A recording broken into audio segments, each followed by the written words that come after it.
Salut Marie, comblée de grâce, le Seigneur est avec vous. Vous êtes bénie entre toutes les femmes, et Jésus, votre enfant, est béni. Em nome do Pai, e do Filho, e do Espírito Santo. Amém.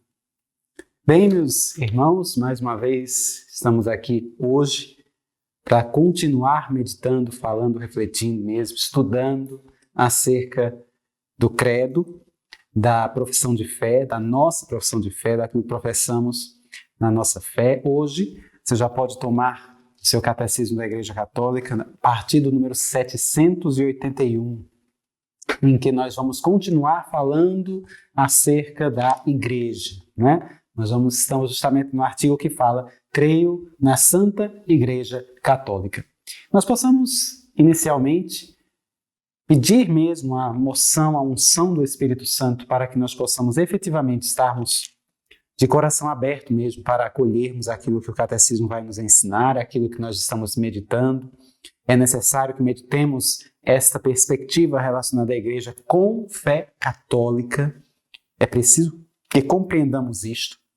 Então, peçamos ao Espírito Santo mesmo, que Ele venha em nosso auxílio, venha curar o nosso coração, curar as nossas feridas, que a partir do momento em que vamos sendo formados, que vamos sendo transformados por meio da formação, o Senhor mesmo vai trabalhando em nós um processo de cura, de libertação, porque a Igreja Católica, a Igreja é um mistério.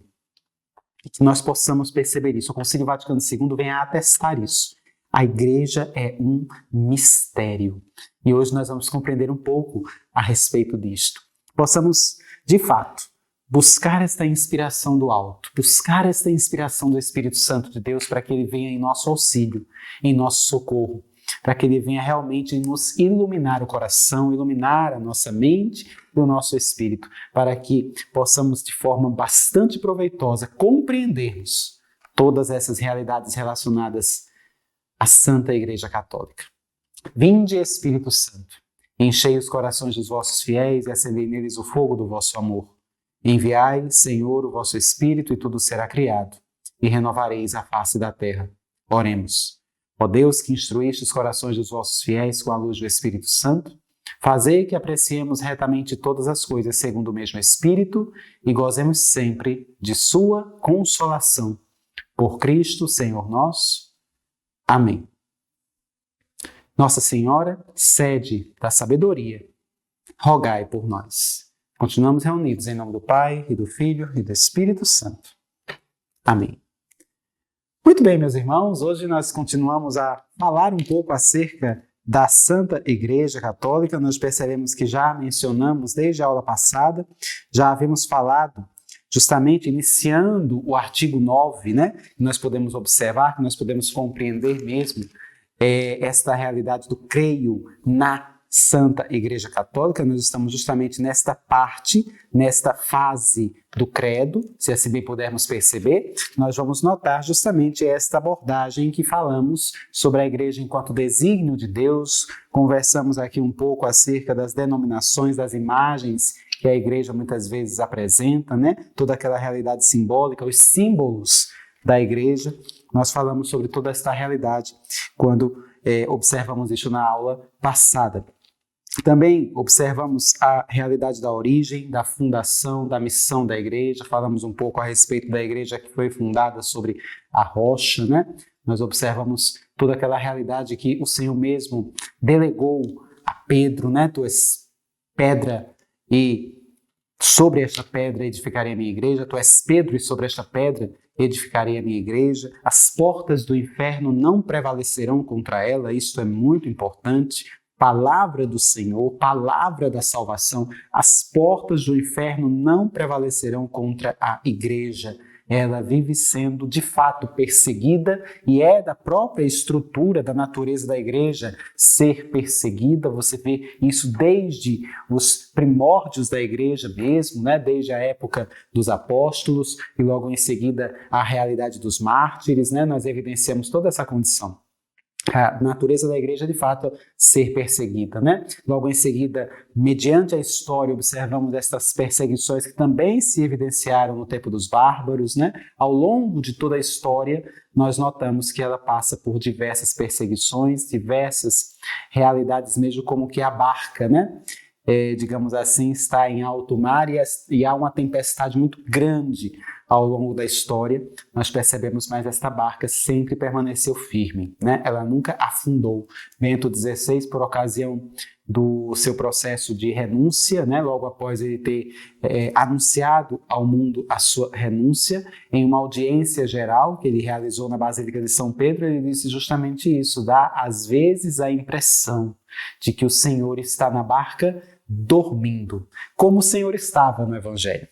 O Senhor estava no Evangelho, diante da tempestade daquela barca, e os apóstolos estavam ali todos apavorados com tamanha tempestade, e o Senhor dormindo. E Bento XVI recordava esta realidade. E no final ele disse: mas mesmo dormindo, o Senhor estava lá. O Senhor estava na barca. No tempo oportuno, ele acorda e manda a tempestade se acalmar. Então, é crer mesmo que as portas do inferno não prevalecerão contra a Santa Igreja. A realidade mesmo das tempestades que vão existir ao longo da história sobre a Igreja, querendo atordoar a Santa Igreja, mas é promessa do Senhor. E devemos crer nisto com fé católica. A Igreja pode sofrer ataques e abalos de fora, daqueles que não são católicos, e até mesmo de dentro dos católicos, daqueles que são infiltrados muitas vezes dentro da Santa Igreja, com o intuito mesmo de fazer o mal, aquelas pessoas que são de boa vontade, mas que estão no caminho errado e que muitas vezes acabam caminhando rumo à heresia, dentro da própria igreja mesmo. Então, mas independente de qualquer circunstância, a igreja, ela está aí e ela não será abalada. Então é importante termos esta convicção. Nós vimos isso, inclusive, na aula passada, Falávamos também sobre a igreja instituída por Cristo, bem como evidenciando que a igreja, ela tem uma característica justamente de ser tanto visível como invisível, tanto com componentes materiais, com uma estrutura que nós podemos até observar visível, mas também um componente espiritual, denotando toda a sua estrutura orgânica, bem como todo o desenvolvimento orgânico da igreja, se nós assim pudermos evidenciar ela como um corpo, efetivamente. Nós vimos também isso na aula passada, quando falávamos no mistério da igreja e, sobretudo, na igreja enquanto sacramento universal da salvação, como vem atestar a Constituição Dogmática Lumen Gentium do Concílio Vaticano II, que trata sobre o mistério da Igreja, sacramento universal da salvação, se assim pudermos ir percebendo toda esta realidade, um instrumento mesmo de Cristo, E aí, nós chegamos aqui ao parágrafo 2, você pode tomar o seu catecismo, como disse no número 781, e já observarmos agora, falar um pouquinho da Igreja como uma realidade de povo de Deus, se nós evidenciarmos. De modo que, se nós observarmos, nós vamos perceber aqui, logo a partir deste parágrafo 2, que existem pelo menos 3 características que nós podemos atribuir à Santa Igreja: o povo de Deus, o corpo de Cristo e o templo do Espírito Santo. Se você bem observar, você vai notar que essa realidade está relacionada justamente com as 3 pessoas da Trindade, A igreja, povo de Deus, está associada ao Antigo Testamento, Claramente nós vemos uma referência ao Antigo Testamento, à antiga aliança, E consequentemente a pessoa de Deus Pai, podemos assim dizer. Do mesmo jeito, o corpo de Cristo, Conforme nós vamos observar, que se refere basicamente à segunda pessoa da Trindade, que é Deus Filho, e a igreja, templo do Espírito Santo, também fazendo referência à terceira pessoa da Santíssima Trindade, que é o Espírito Santo. Então nós vamos notando realmente que aqui o catecismo ele vai fazer essas análises, né? Observando justamente a relação da igreja e percebendo toda a sua prefiguração, desde a antiga aliança, em que ela foi prefigurada, ela foi sendo aos poucos preparada, né? Bem como fundada e instituída por Cristo e anunciada, proclamada, mantida pelo Espírito Santo, pela ação do Espírito Santo de Deus. Então nós vamos percebendo essa condição. Se nós notarmos aqui, no número 781, ele mesmo vai dizer: em qualquer época e em qualquer povo é aceito por Deus todo aquele que teme e pratica a justiça. Aprove, contudo, a Deus santificar e salvar os homens, não singularmente, sem nenhuma conexão uns com os outros, mas constituí-los num povo que o conhecesse na verdade e santamente o servisse. Escolheu, por isso, Israel como seu povo. Deus poderia ter escolhido, de alguma forma, todos os povos, ou poderia ter escolhido qualquer outro povo, mas na antiga aliança, Deus quis escolher Israel. Justamente aquele povo, e nós podemos observar que era um povo, de certa forma, ainda disperso, um povo fraco, um povo medroso, um povo que não era nem tão numeroso, e, no entanto, em relação às outras realidades, aos outros povos, né? E, no entanto, foi este o povo que o Senhor escolheu por sua herança, né? Então, o Senhor já ia preparando toda a realidade eclesial, né, uma realidade de prefiguração, desde a antiga aliança, se assim pudermos perceber toda essa configuração, toda essa condição, né? Por isso que, quando chega em Cristo e quando ele atinge justamente essa plenitude da lei e dos profetas, o Senhor verdadeiramente vai trabalhar toda uma realidade de associar toda a universalidade do povo de Deus, né? Se nós evidenciarmos assim. Inclusive, na própria Constituição Lumen Gentium, você tem um capítulo que trata unicamente desse tema, o povo de Deus. Vale a pena você conferir este capítulo relacionado ao povo de Deus na Lumen Gentium. Então, você vai notando toda esta realidade. Ainda no número 781, ele diz: esta é a nova aliança, isto é, o novo testamento em seu sangue, chamado de entre os judeus e gentios, um povo que junto crescesse na unidade, não segundo a carne, mas no Espírito. E aí você vai notando, a partir do número 782, as características que ele vai atribuir aqui a este povo de Deus, né? Características, inclusive, que o distinguem nitidamente de todos os outros agrupamentos religiosos, todas as outras realidades étnicas, todas as outras realidades políticas e culturais. Então, é importante percebermos isto, né? É necessário observarmos esta condição. É o povo de Deus porque Deus não pertence, como diz aqui, como propriedade a nenhum povo, mas adquiriu para si um povo dentre os que outrora não eram um povo. Pode prestar atenção. Deus, ele mesmo construiu um povo. Ele não simplesmente escolheu um povo já formado, um povo já construído, um povo já, digamos assim, bem estruturado. Ele mesmo foi construindo um povo. Foi assim que ele fez com Abraão, no livro do Gênesis, né? Sai de Ur, da Caldeia, e vai para a terra que eu vou te mostrar. Você vê lá em Gênesis capítulo 12. Então você vai notando que ele já vai mostrando e constituindo ali em Abraão, mostrando a sua promessa, realizando a sua descendência, vamos dizer, a partir de realidades, digamos assim, bastante atípicas, porque a esposa de Abraão, a sua esposa legítima, era estéril, né? E nós vamos observar que em Sarai, ou Sara, nós vamos ter justamente a constituição de um povo, de uma nação eleita, de um povo régio, podemos assim observar. Por isso, a primeira carta de São Pedro, como ele relata aqui no capítulo 2, versículo 9, vai dizer: uma raça eleita, um sacerdócio régio, uma nação santa. Eis o povo, eis a nação que Deus escolheu por sua herança.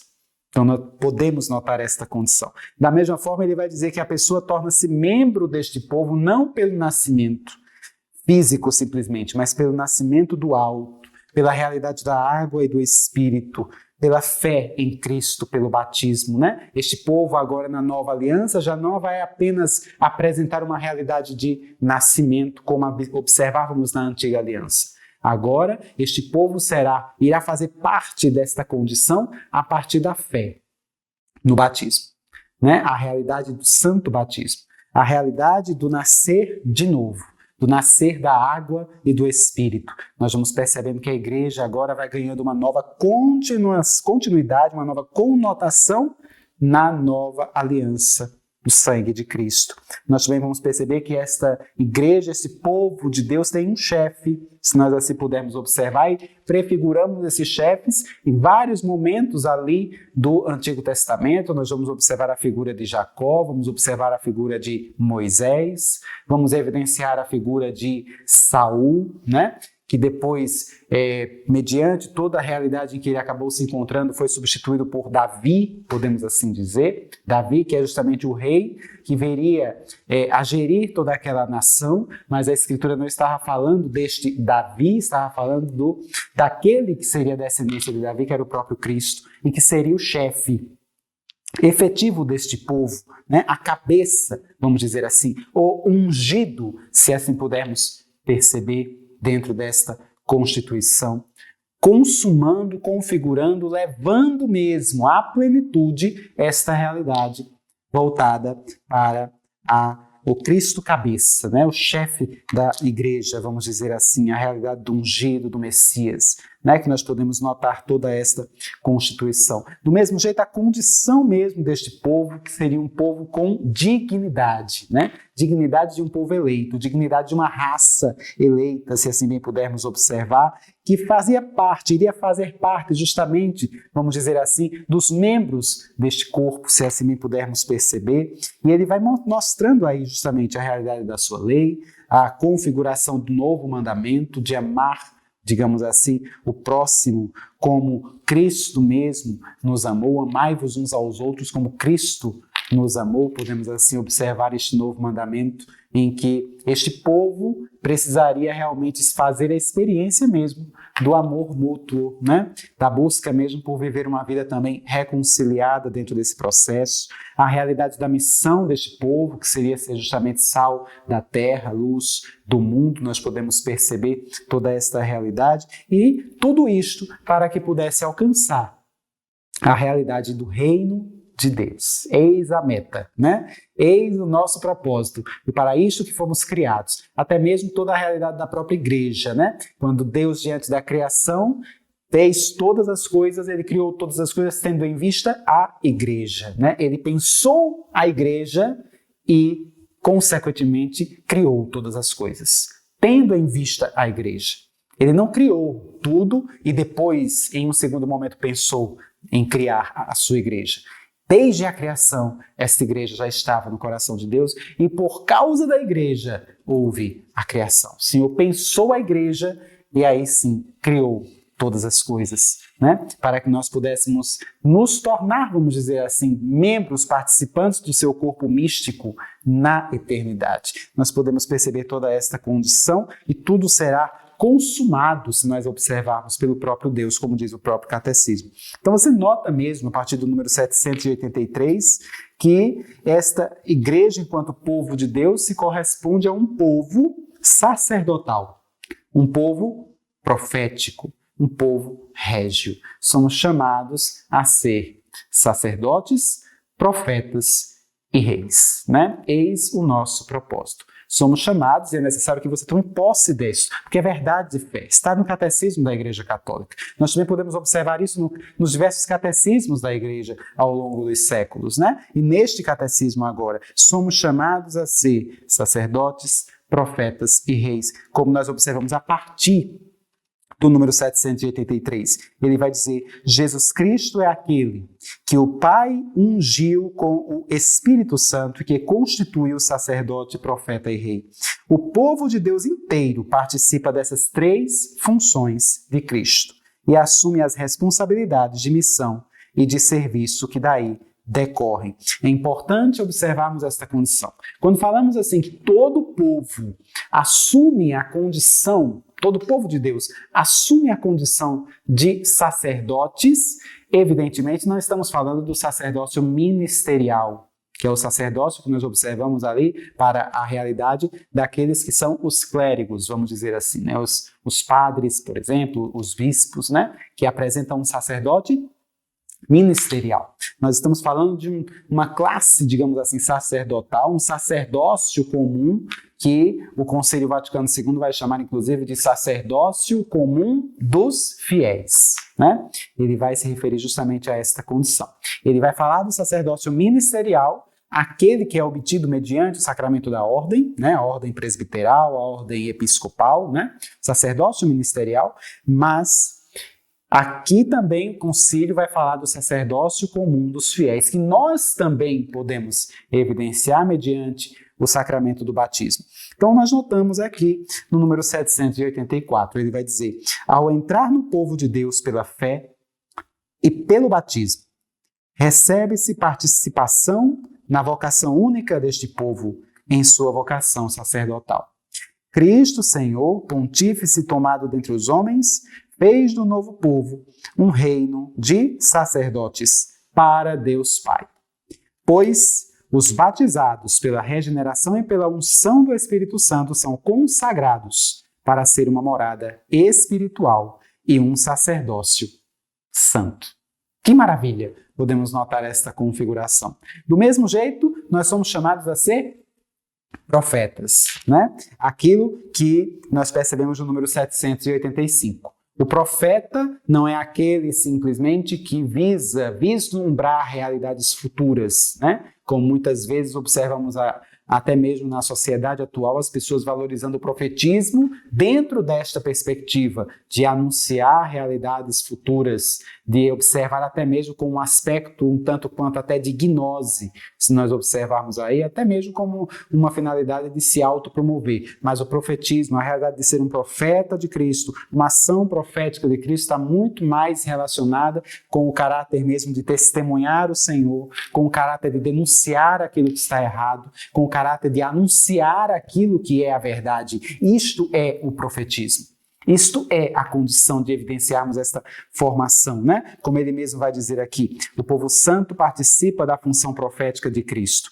E isso se verifica de modo particular pelo sentido sobrenatural da fé, que é de todo o povo, leigos e hierarquia, apegando-se indefectivelmente à fé, uma vez para sempre transmitida aos santos. E aprofunda a compreensão da mesma e torna-se testemunha de Cristo no meio deste mundo. Ser testemunho de Cristo. Anunciar.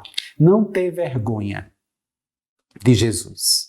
Não ter vergonha de dizer-se cristão. Não ter vergonha de se posicionar diante daquilo que a igreja considera realmente certo e errado. Não ter vergonha de se posicionar diante das realidades do mundo, diante daquilo que o mundo insiste em querer impor na Santa Igreja. Não ter vergonha de ir contra a maré. Isto é justamente o caráter de ser profeta, de ser um agente profético de Cristo, né? Da mesma forma, a realidade do povo de Deus que vai participar da função régia, da função de ser efetivamente um caráter de realeza. Participamos da realeza de Cristo. Não é à toa que observamos, por exemplo, aquela parábola linda do filho pródigo que evidenciamos no Evangelho segundo São Lucas, no seu capítulo 15, em que aquele filho pródigo é filho antes de ser pródigo, né? Ele é filho.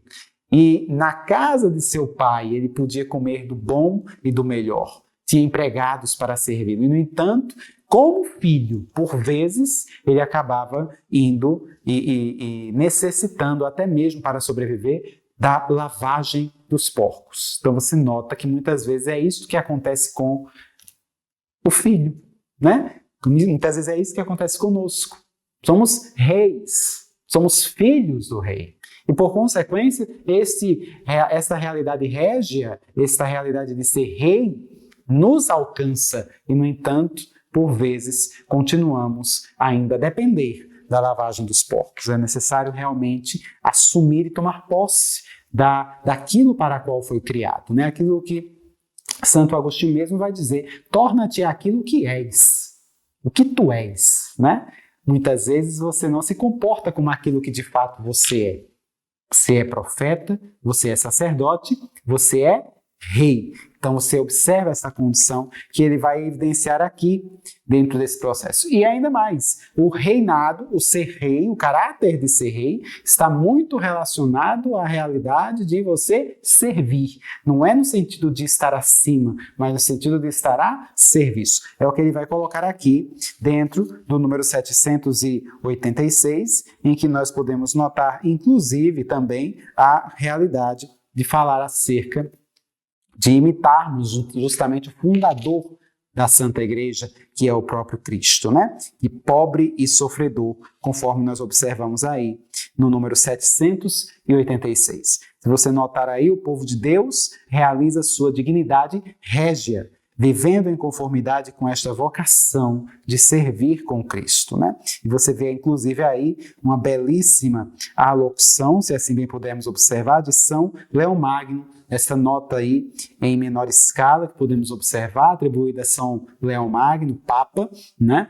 No século V, nós podemos observar aí que ele já mencionava esta condição. Ele diz o seguinte: todos os que renasceram em Cristo obtiveram pelo sinal da cruz a dignidade real e pela unção do Espírito Santo receberam a consagração sacerdotal.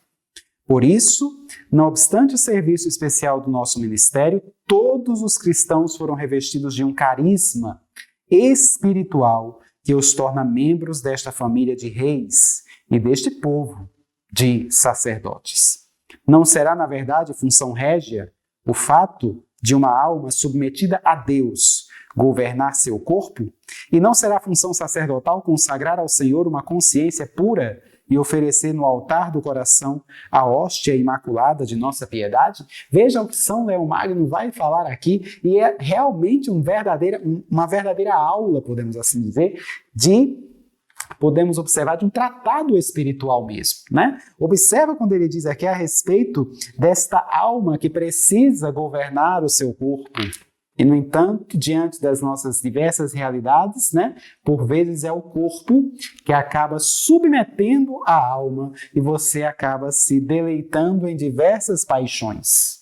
Justamente porque o corpo, ele que deveria ser controlado, comandado, digamos assim, entre aspas, adestrado pela alma, né, que é superior ao corpo, vamos dizer assim, a alma que é imortal, podemos assim dizer, muitas vezes você vê que o corpo acaba subjugando a alma, de modo que você acaba se envolvendo em diversos vícios, em diversas paixões, justamente porque a sua carne, porque o seu corpo, vamos dizer assim, acaba dominando o teu ser dentro desse processo, né?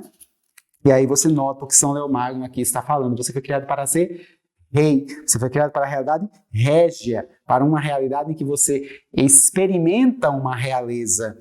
E esta realeza é necessário que você possa submeter o seu corpo à sua alma. A sua alma deve governar o seu corpo, porque a alma, que de fato é imortal, o corpo, vamos dizer assim, fazendo parte do todo, né, do ser humano como um todo, mas o corpo também funciona aqui como um instrumento, se nós evidenciarmos, né? E ele cairá na corrupção, podemos assim evidenciar. Isso tudo observamos aqui, a realidade da igreja enquanto povo de Deus, né? Fazendo alusão à antiga aliança, fazendo alusão à primeira pessoa da Santíssima Trindade. No entanto, nós podemos notar aqui, já no tópico 2, no número 787, podemos perceber aqui que se faz também uma alusão à igreja enquanto corpo de Cristo, né? É bem importante entendermos esta realidade. A igreja é o corpo de Cristo. Quem somos nós? Somos igreja. Ou seja, fazemos parte, podemos fazer parte, temos potência para fazermos parte do corpo de Cristo, do corpo místico de Cristo. Isso é muito importante até para compreendermos a realidade, por exemplo, da comunhão dos santos, que veremos mais adiante. Até mesmo a questão da intercessão dos santos, para compreendermos mais adiante esta realidade. Você vê bem mesmo no número 787. Desde o início, Jesus associou seus discípulos à sua vida, revelou-lhes o mistério do reino, deu-lhes participar de sua missão, de sua alegria e de seus sofrimentos. Jesus fala de uma comunhão ainda mais íntima entre ele e os que seguiriam. permanecei em mim, como eu em vós. Eu sou a videira, vós os ramos. Tem um documento belíssimo de São João Paulo II, no pontificado dele, em mais ou menos 1986, 87, quando foi publicado, um documento voltado para nós, os leigos, né? Christi Fidelis Light. É um documento belíssimo e ele é todo inspirado nestas palavras, nestas alegorias que podemos observar, nessas imagens aqui, a respeito da videira. Eu sou a videira e vós os ramos. Permanecei em mim, eu permanecerei em vós, né? Então você vai observar que esse documento, que também fez alusão ao término, à comemoração de pelo menos 20 anos de término do Concílio Vaticano II, né? Até mesmo como fruto do sínodo dos bispos daquele tempo, daquela década, João Paulo II fez um trabalho com os bispos excepcional com este documento, fazendo uma reflexão acerca do papel dos leigos, né? E de cada um de nós em particular, enquanto corpo de Cristo, fazendo parte desse corpo de Cristo. Vale a pena você meditar e refletir sobre este documento. Quando sua presença visível lhes foi tirada, isso no parágrafo 788, ele diz: Jesus não deixou seus discípulos órfãos, prometeu ficar com eles até o fim dos tempos, enviou-lhes o seu Espírito. A comunhão com Jesus tornou-se, de certa maneira, mais intensa. Ao comunicar seu Espírito, fez de seus irmãos chamados de todos os povos, misticamente, os componentes de seu próprio corpo.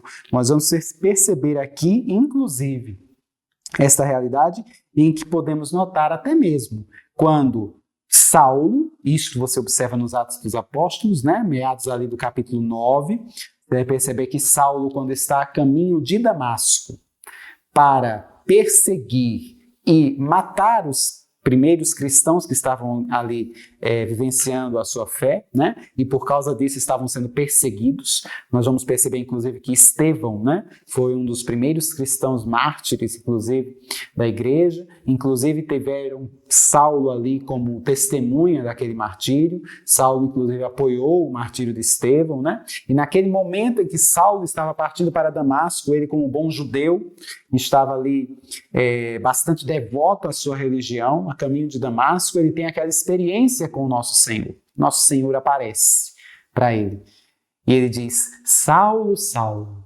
por que me persegues?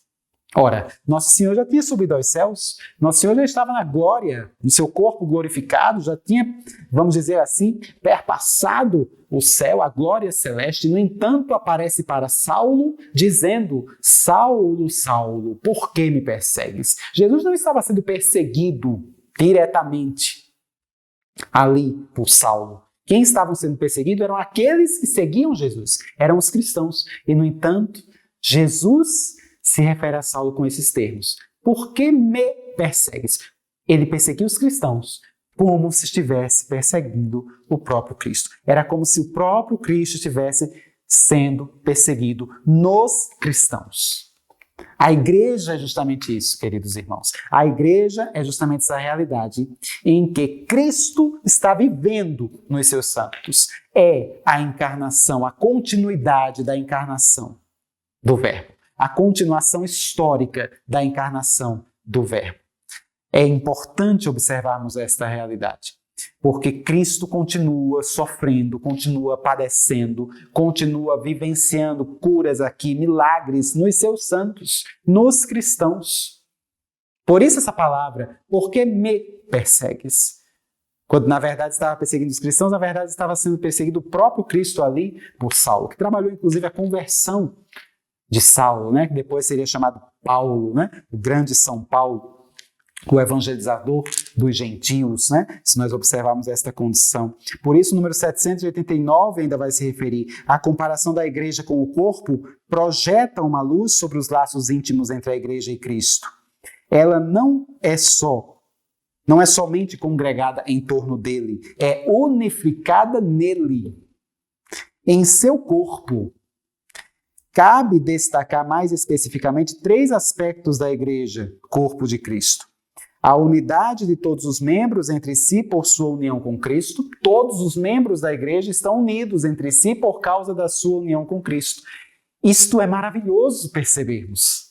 Saber que estou unido a São Francisco de Assis, a São Domingos de Gusmão, a Santo Agostinho de Hipona, a Santo Tomás de Aquino, a Santa Teresa d'Ávila, a Santa Teresinha do Menino Jesus, ao Beato Carlo Acutis, a tantos e tantos santos e santas de Deus. Isto é que é o maravilhoso, percebemos, a São José Maria Escrivá, a São João da Cruz, que eu tenho uma profunda devoção. Que maravilha podermos observar e percebermos que estamos unidos a Cristo. Justamente isto nos faz unidos entre si. Estamos unidos até mesmo as almas que se encontram no purgatório. Estamos unidos uns aos outros nesta igreja aqui, digamos assim, peregrina, como também estamos unidos, porque podemos fazer parte deste corpo místico de Cristo.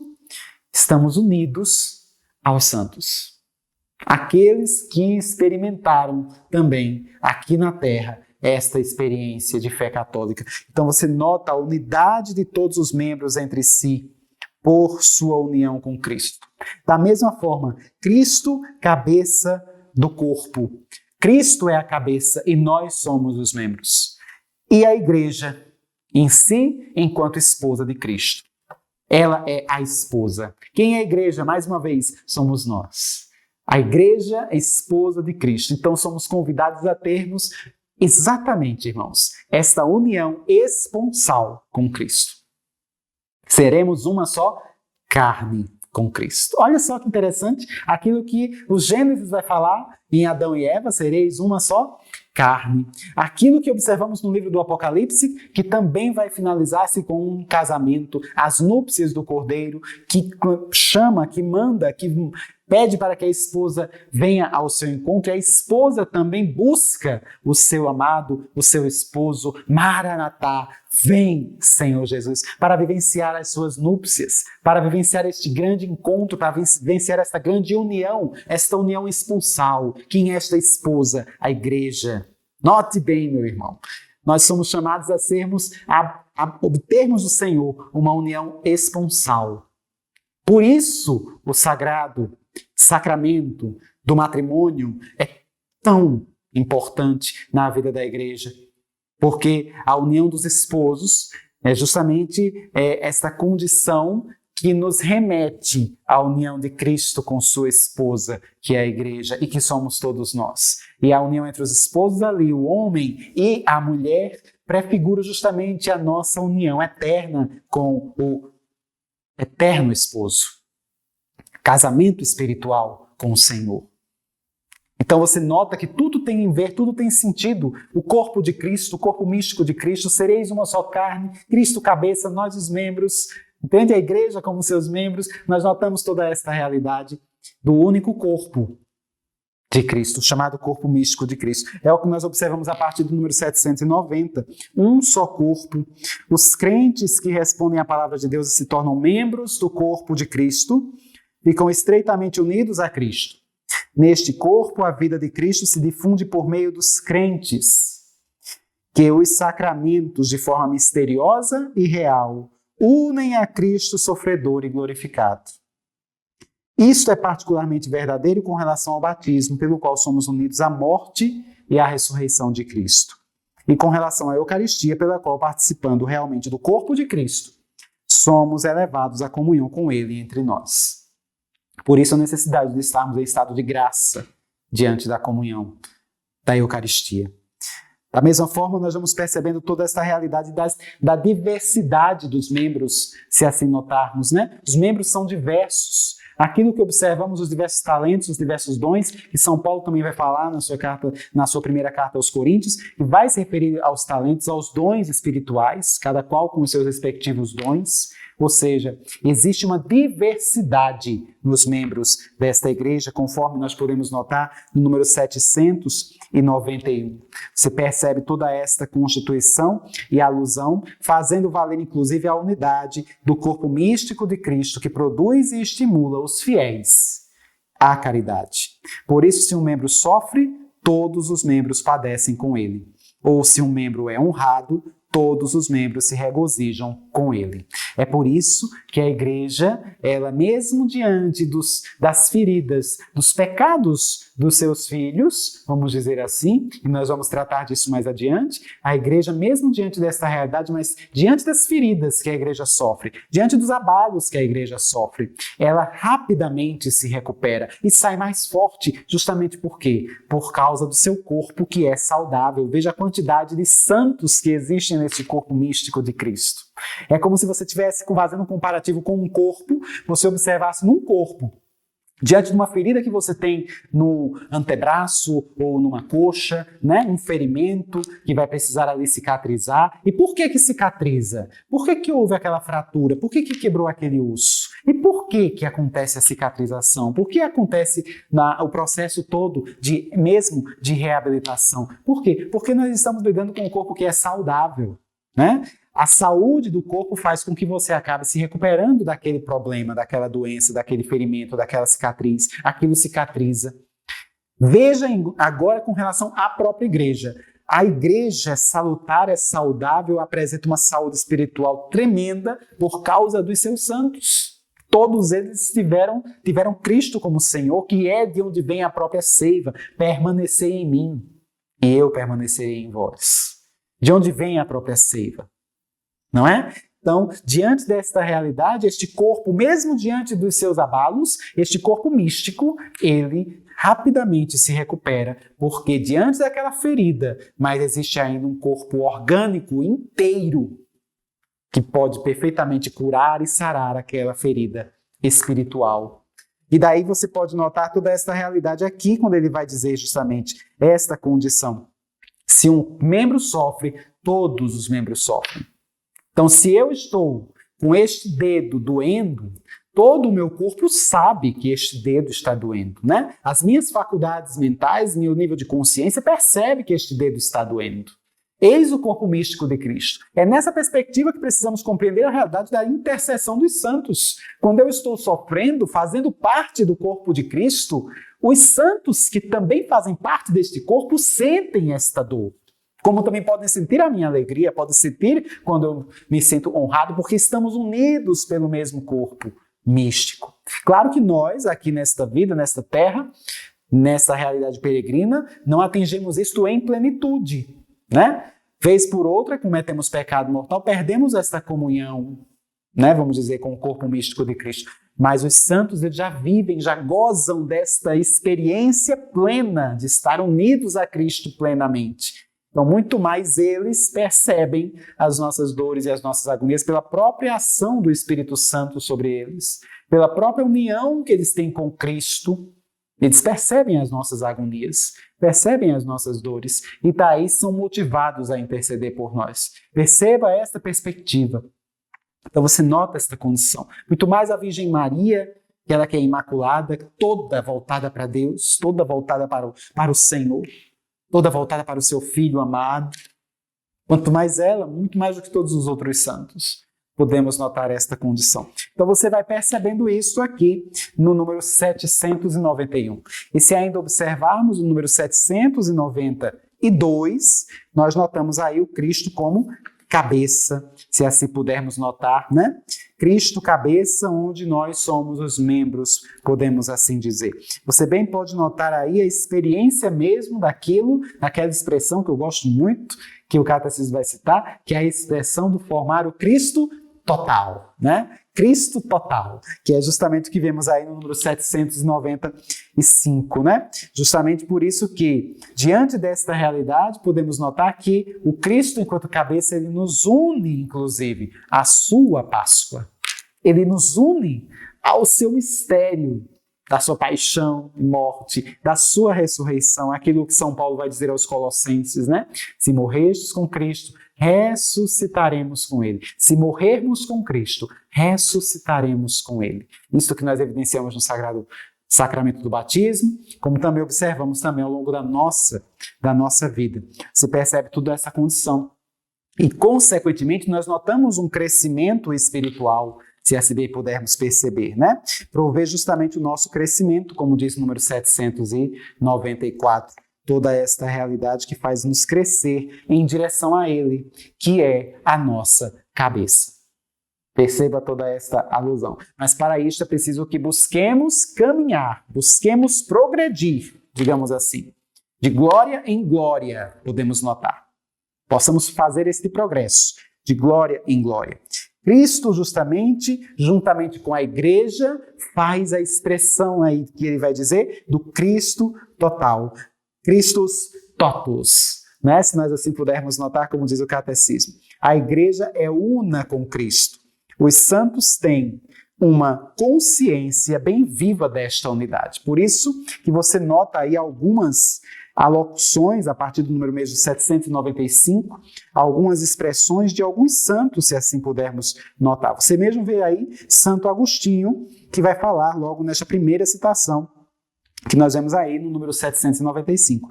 Alegremo-nos, portanto, e demos graças por nos termos tornado não somente cristãos, mas o próprio Cristo. Os santos têm noção disso. É que têm noção mesmo dessa realidade. Compreendeis, irmãos, a graça que Deus nos concedeu ao dar-nos Cristo como cabeça? Admirai e rejubilai, nós nos tornamos Cristo. Com efeito, uma vez que Ele é a cabeça e nós somos os membros, o homem inteiro é constituído por Ele e por nós. A plenitude de Cristo é, portanto, a cabeça e os membros. O que significa isto? A cabeça e os membros. Significa Cristo e a igreja. É por isso que não deve haver problema nenhum quando nós falamos em que nós devemos nos conformar a Cristo ao ponto de nos tornarmos novos Cristos. É a experiência dos santos. Cristo continua vivendo nos seus santos. Cristo continua vivendo nos seus bem-aventurados. Cristo continua vivendo na história, século após século, a partir daqueles santos que ele suscita em tempos difíceis da igreja. Santos, muitas vezes, com caráter místico extraordinário. Santos que se desenvolvem com realidades mais ordinárias. Santos que se santificam no cotidiano do dia a dia, no cotidiano da vida. Porque o importante não é o feito místico, o feito extraordinário. O importante não é, no que diz respeito à santidade, não é a realidade do quanto você faz em termos de serviço. Não é a realidade do cotidiano. O importante em termos de santidade é o quanto você põe amor naquilo que você faz. O quanto você ama aquilo que você faz. Pela causa de Deus, pela causa do alto. Fazer tudo por causa de Cristo. Amar o irmão não porque ele mereça ser amado, mas porque Cristo o amou primeiro. Vivenciar a experiência do amor conjugal, do matrimônio, por causa de Cristo, não simplesmente para ser feliz, não simplesmente para constituir uma família, mas porque Cristo amou esta realidade de convivência, esta realidade de matrimônio. Cristo ama a família. É por isso que você deve constituir família, se esta for sua vocação. Ser um clérigo, ser um sacerdote, buscar a vocação sacerdotal, ministerial, porque Cristo, de fato, te chama a esta realidade por causa dele. Ou seja, tudo fazeis por causa de Cristo, até mesmo amar a igreja por causa de Cristo, porque foi Cristo quem a fundou. Não foi outro quem fundou a igreja, foi Cristo. Amar a igreja por causa de Cristo. A igreja não está acima de Cristo. A igreja é o próprio Cristo. Cristo amou sua igreja ao ponto de se entregar por ela, vai dizer a carta aos Efésios. E ele faz mais alusão dos esposos, né? Maridos, amai vossas esposas, assim como Cristo amou a igreja. Ou seja, manda que os maridos amem a esposa do mesmo jeito que Cristo amou a igreja. E como foi que Cristo amou a igreja? Se entregando por ela, morrendo por ela. Veja a responsabilidade dos esposos para com suas esposas, né? Então, note esta condição e esta realidade. O esposo tem esse papel, esta finalidade de justamente proteger a sua casa, se entregar pela sua casa. Ah, se os esposos compreendessem isso. Eu acredito que os casamentos poderiam diminuir, os divórcios também, né? Porque o problema do divórcio é que cada um quer apenas satisfazer as suas necessidades. Mas se notarmos ainda aqui, mais adiante nós podemos perceber ainda uma fala de São Gregório Magno, Papa, já no final do século VI, começo do século VII ali, mais ou menos, nós vemos aí esse grande Papa que também traz a sua fala com relação à igreja. Ele vai dizer, uma fala inclusive até em latim, e aí você tem a tradução: nosso Redentor mostrou-se como uma só pessoa com a Santa Igreja que ele assumiu. Ele assumiu a Santa Igreja. Deveriam os homens, os maridos, assumirem também suas esposas, assim como Cristo assumiu a sua igreja, né? E mais adiante, se ainda pudermos observar, Santo Tomás de Aquino: cabeça e membros são como uma só pessoa mística, podemos assim perceber. E ainda uma palavra de Santa Joana d'Arc aos seus juízes, inesperadamente aqui, uma fala de Santa Joana d'Arc. Não é muito comum encontrarmos aqui Santa Joana d'Arc falando no catecismo, nós observamos de forma bastante inesperada aqui uma fala dela acerca disso, né? Quando ela vai estar se referindo justamente a seus juízes e resumindo a fé dos santos doutores, exprimindo o bom senso do crente. Veja bem que maravilha. Quanto a Jesus Cristo e a Igreja, parece-me que são uma só coisa e que não se deve fazer objeções a isso. Santa Joana d'Arc foi condenada à morte, condenada à fogueira, se assim observarmos, por uma série de realidades ali políticas, né? Nas lutas que existiam ali na época dela entre a França e a Inglaterra, mas nós podemos notar que a igreja, de certa forma, foi conivente naquele contexto. E ainda assim, Santa Joana d'Arc defendeu a igreja, né? Não devemos fazer objeção a isso. Cristo e a igreja parece que são uma só coisa. Ainda assim, Santa Joana d'Arc defendeu a igreja. Isto é ter fé católica. A mulher que estava sendo provada pela própria igreja e, no entanto, a defende. Isto é ter fé católica. Isto é ter senso, ter sentido de fé católica dentro desse contexto. E ainda podemos notar aqui a igreja como a esposa de Cristo. Já mencionamos um pouco a respeito disso, no número 796. A igreja como esposa de Cristo. Esta unidade entre Cristo e a igreja, cabeça e membros, esta união, podemos assim dizer, esponsal. Se assim pudermos notar, como ele mesmo vai dizendo, em todo este quesito, em todo este parágrafo, em toda esta realidade, nós podemos perceber Cristo e a igreja na sua plenitude, o Cristo total. Então, Cristo vivendo nos seus santos, podemos perceber, e esta plenitude que acontecerá por ocasião da sua segunda vinda, né? Quando nós vamos perceber que, de fato, Cristo, como diz São Paulo aos Coríntios, Cristo será tudo em todos, podemos assim perceber, né? Diante desta condição. Você vai perceber dessa consumação que está para acontecer neste processo. Por isso ele vai dizer aqui, no número 796, este aspecto é muitas vezes expresso pela imagem do esposo e da esposa. O tema de Cristo esposo da igreja foi preparado pelos profetas e anunciado por João Batista. O Senhor mesmo designou-se como o esposo. Está ali no Evangelho segundo São Marcos. O apóstolo apresenta a igreja e cada fiel, membro de seu corpo, como uma só esposa, desposada com Cristo Senhor, para ser com ele um só Espírito. Então podemos perceber toda esta realidade. Ela é a esposa imaculada do Cordeiro imaculado.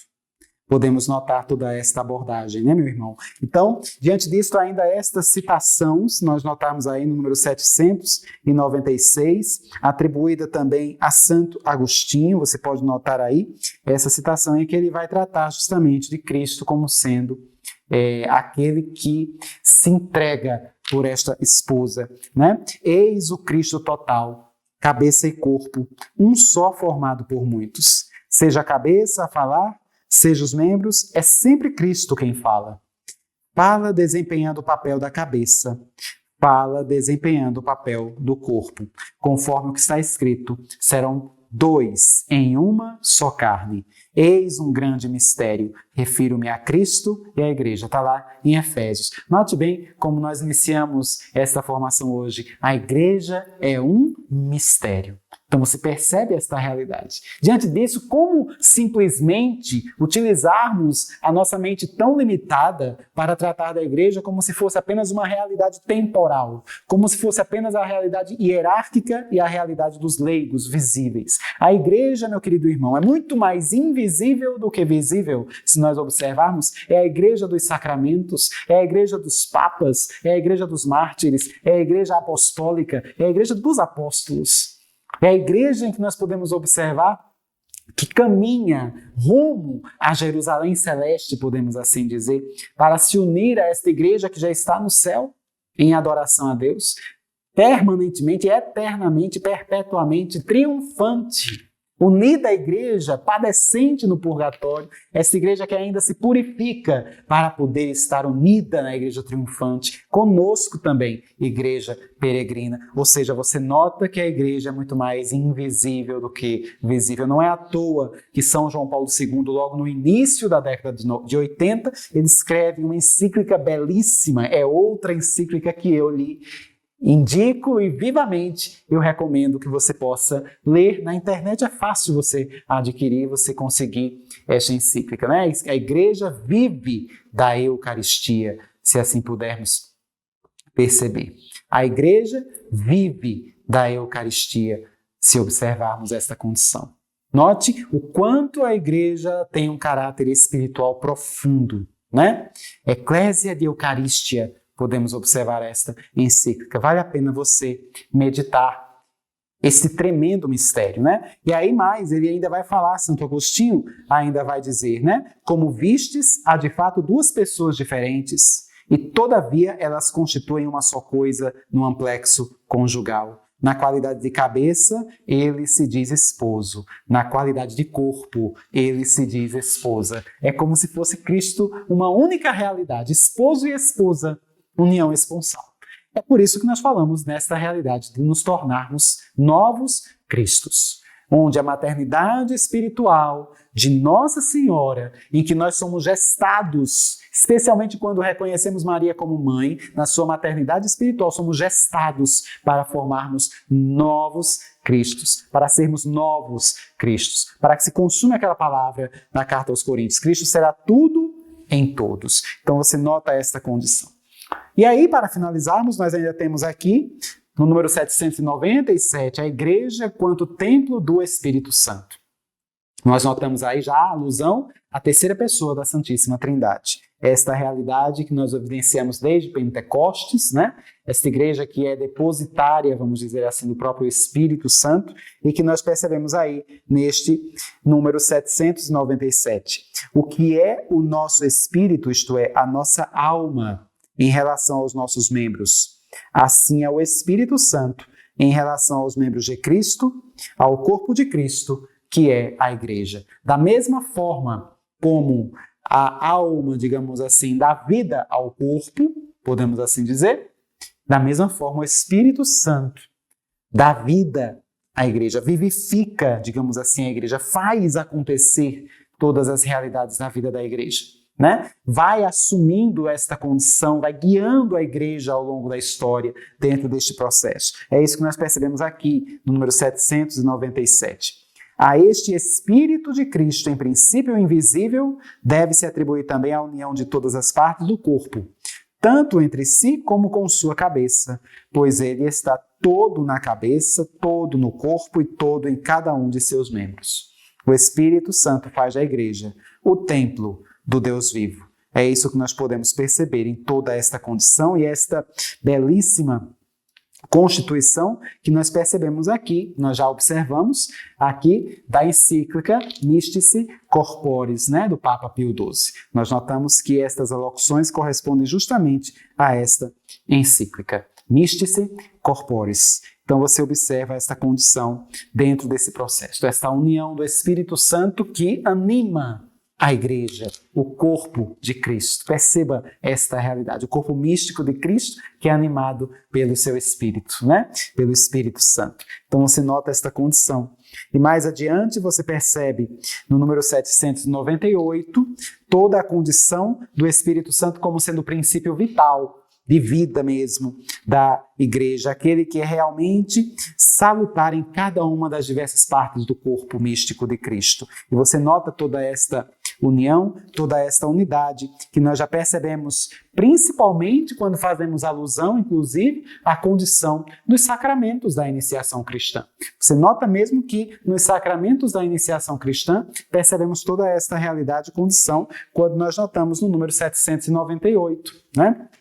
Pelo batismo, ele mesmo vai dizer, por meio do qual forma o corpo de Cristo, pelos sacramentos que proporcionam crescimento e cura aos membros de Cristo, e aí nós podemos citar também a constituição do sacramento da Eucaristia, se assim evidenciarmos, como também pela graça concedida aos apóstolos que ocupam o primeiro lugar entre seus dons. E aí nós notamos também a realidade do sacramento da crisma, né? Da mesma forma ele vai dizer, pelas virtudes que fazem agir segundo o bem, e enfim, pelas múltiplas graças especiais, chamadas de carismas, por meio das quais torna os fiéis aptos e prontos a tomarem sobre si os vários trabalhos e ofícios que contribuem para a renovação e maior incremento da igreja. Você vai percebendo mesmo a ação dos dons do Espírito Santo na vida da igreja, das suas virtudes e dos seus carismas, se assim observarmos. E se notarmos também aqui, a partir do número 799 até 801, o catecismo ele faz uma breve alocução à realidade dos chamados carismas, né? Um tema bastante amplo, nós podemos observar, inúmeros autores até da área da teologia mística e ascética vão tratar acerca disso, mas o catecismo aqui ele faz uma breve alocução acerca dos carismas, né? Quando ele diz, quer extraordinários, quer simples e humildes, os carismas são graças do Espírito Santo, que direta ou indiretamente têm uma utilidade eclesial, pois são ordenados à edificação da igreja, ao bem dos homens e às necessidades do mundo. É interessante observar isso. O carisma, ele não pode ser algo apenas para si. O carisma não existe para si, né? Não é um dom que exista para si. Primeiro, é uma realidade extraordinária. São dons extraordinários. São Paulo vai citar aí 9 carismas do Espírito Santo lá na primeira carta aos Coríntios, se nós observarmos já no capítulo 12, ele vai citar pelo menos 9 carismas do Espírito Santo, né? Se nós evidenciarmos ali o carisma da cura, o carisma dos milagres, o carisma da fé, né? O carisma da oração das línguas, da interpretação das línguas, das profecias, nós vamos percebendo esta realidade, né? Ali, na primeira carta aos Coríntios, ele enumera alguns carismas, mas devemos dizer que não são apenas estes, né? Existem inúmeros outros carismas, né? Nós podemos perceber ao longo da nossa caminhada cristã. Mas é importante observar que são dons extraordinários e não devem ser guardados para nós. Eles não devem nos favorecer, vamos dizer assim. Como o próprio catecismo vai dizer, eles são dons ordenados à edificação eclesial, à edificação da igreja, ao bem dos homens, às necessidades do mundo. Ou seja, esses carismas são utilizados para o bem comum, né? Para o bem dos homens, se assim bem pudermos perceber. Então, nós temos esta realidade, diferente dos dons ordinários do Espírito Santo, que são os dons clássicos que nós também podemos evidenciar e que são citados lá no livro do profeta Isaías, no seu capítulo 11, né? Nós podemos notar, por exemplo, o dom da sabedoria, do entendimento, da piedade, do temor a Deus, aqueles dons que são ordenados para a nossa santificação.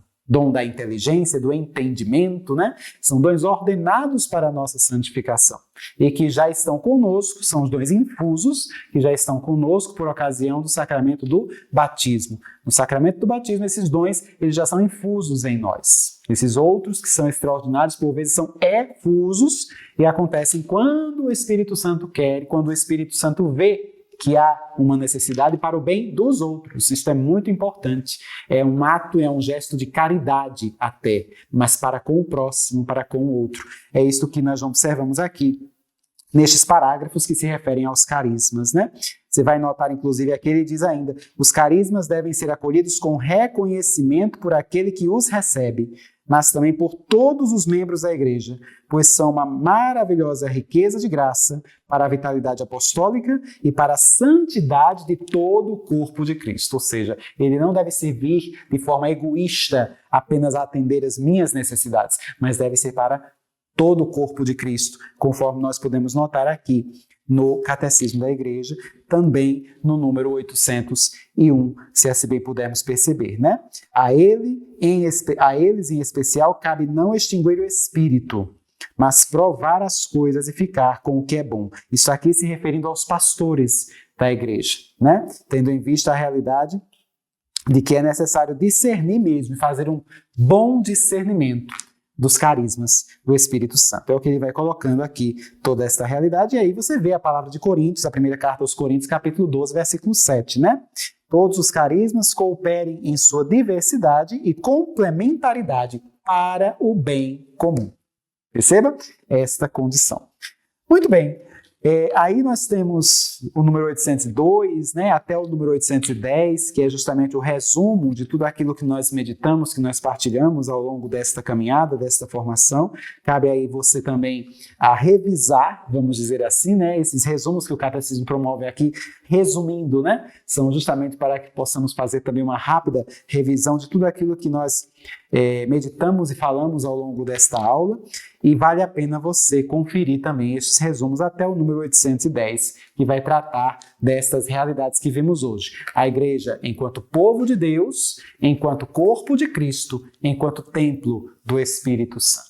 Vamos ficando por aqui, vamos consagrando todo este processo de caminhada, de formação, né, da Escola Pastoral e Catequética Sede da Sabedoria. Consagremos tudo o que nós estamos vivendo, todas essas realidades, todas essas iniciativas ao Imaculado Coração de Maria, a Nossa Senhora Sede da Sabedoria. Rezemos juntos esta Ave Maria, consagrando também a tua vida, o teu entendimento e os teus estudos, para que seja de fato frutuoso. Ave Maria, cheia de graça, o Senhor é convosco.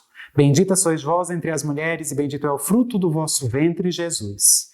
Santa Maria, Mãe de Deus, rogai por nós, pecadores, agora e na hora de nossa morte. Amém. Nossa Senhora, sede da sabedoria, rogai por nós. Em nome do Pai, e do Filho, e do Espírito Santo. Amém. Marie, Mère de Dieu, priez pour nous, pauvres pécheurs, maintenant et à l'heure de notre mort. Amen, Amen, Alléluia. Amen, Amen.